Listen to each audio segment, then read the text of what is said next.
டீச்சரை கத்தியால குத்துறது தப்பு இல்லையா? நான் டீச்சரை குத்தணும்னு நினைக்கல சார். பின்ன வேற யாரு? ரிப்போர்ட் கார்டில் சைன் வாங்குறப்பெல்லாம் எங்கள் டேடி என்னை போட்டு அடிப்பார் மார்க் கம்மி ஆயிடுச்சுன்னு. அவரை குத்தலான்னு தான் நினச்சேன், மிஸ் ஆயிட்டாரு.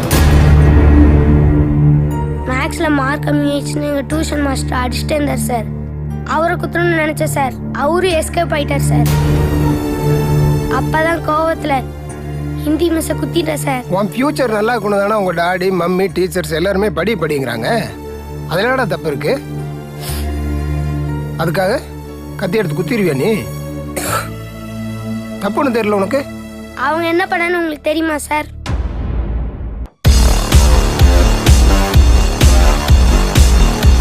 சயின்ஸில் நான் 100 மார்க் எடுத்தேன் சார். சயின்ஸ் மிஸ் என்ன பிரில்லியன்ட்னு சொன்னாங்க சார். மேக்ஸில் நான் 50 மார்க் எடுத்தேன் சார். ஆனால் அந்த மாஸ்டர் என்னை முட்டாள்னு சொல்கிறாரு. தமிழில் நான் 100 மார்க் எடுக்கிறேன் சார். அதனால தமிழ் ஐயா என்னை புத்திசாலின்னு சொல்கிறாரு சார். இங்கிலீஷில் 50 மார்க் எடுத்தேன் சார். ஆனால் அந்த மிஸ்ஸு என்னை இடியட்டுன்னு சொல்கிறாங்க சார். ஒரே ஸ்கூலில் 3 சார் வந்து என்னை புத்திசாலின்னு சொல்கிறாங்க சார். 3 மிஸ்ஸு வந்து முட்டாள்னு சொல்கிறாங்க சார். அப்போ நான் யார் சார், புத்திசாலியா முட்டாளா? சயின்ஸில் நான் 100 எடுப்பேன் சார். ஏன்னா எனக்கு சயின்ஸ் நல்லா வருது. சயின்ஸில் நீங்கள் 200 எடுக்க சொன்னாலும் நான் எடுப்பேன் சார். மற்ற சப்ஜெக்ட்லாம் 100 மார்க் எடுக்க சொன்னீங்கன்னா எப்படி சார் எடுக்கிறது? ஸ்கூலில் நிறைய கேம் இருக்குது சார். ஒரே ஸ்டூடெண்ட் எல்லா கேமும் விளையாடுவானா சார்?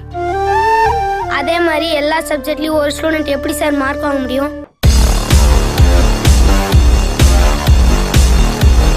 இப்போதான் உன் பிரச்சனை என்னன்னு எனக்கே தெரியுது. ஆமாம், உன் மாஸ்டரால் இவ்வளவு பிரச்சனை இருக்க ஹெட் மாஸ்டர்கிட்ட சொல்ல வேண்டியதானே?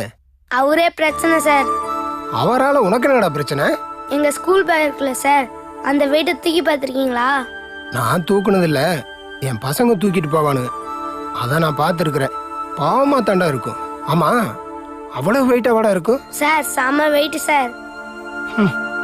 முதுகுலாம் வலிக்கும் சார். அதனால அவ்வளோ வெயிட்டை தூக்காமல் இருக்கிறதுக்கு ஹெட் மாஸ்டர் கிட்ட போய் ஒரு சூப்பர் ஐடியா சொன்னேன் சார்.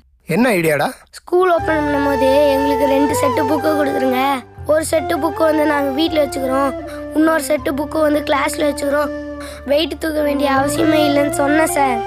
நல்ல ஐடியா தானே, இதை ஃபாலோ பண்ணலாமே. உங்களுக்கு தெரியுது சார் அது நல்ல ஐடியான்னு, ஆனால் அவருக்கு தெரியலையே சார். அட, எனக்கே அட்வைஸ் பண்ணுறியான்னு சொல்லி 2 நாள் முட்டி போடச்சார் சார். உனக்கு எந்த சாரையுமே பிடிக்காதா? ஒரு சாரை பிடிக்கும் சார். யாரா அது? ரமணன் சார். ரமணனா? அவர் எந்த சப்ஜெக்ட் எடுக்கிறாரு? அவர் வாத்தியார்ல சார். டிவில புயல் வரும் மழை பெய்யுன்னு கரெக்டா சொல்லுவார்ல சார், அவர்தான் சார் ரமணன். அவர் எதுக்குடா உனக்கு பிடிக்குது? அவர் சொல்றதுனாலதான் சார் ஸ்கூல் லீவ் விடுறாங்க.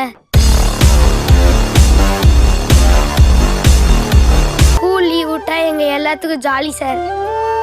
அதனால எல்லா பசங்களுக்கும் ரமணன் சார் ரொம்ப பிடிக்கும் சார். ஸ்டூடெண்ட்ஸுக்குலாம் அவர் தான் சார் கடவுள். ஃபேஸ்புக்ல போய் பாருங்க, பசங்க எல்லாரும் கோயில் கட்டி பூஜை நடத்திட்டு இருக்காங்க.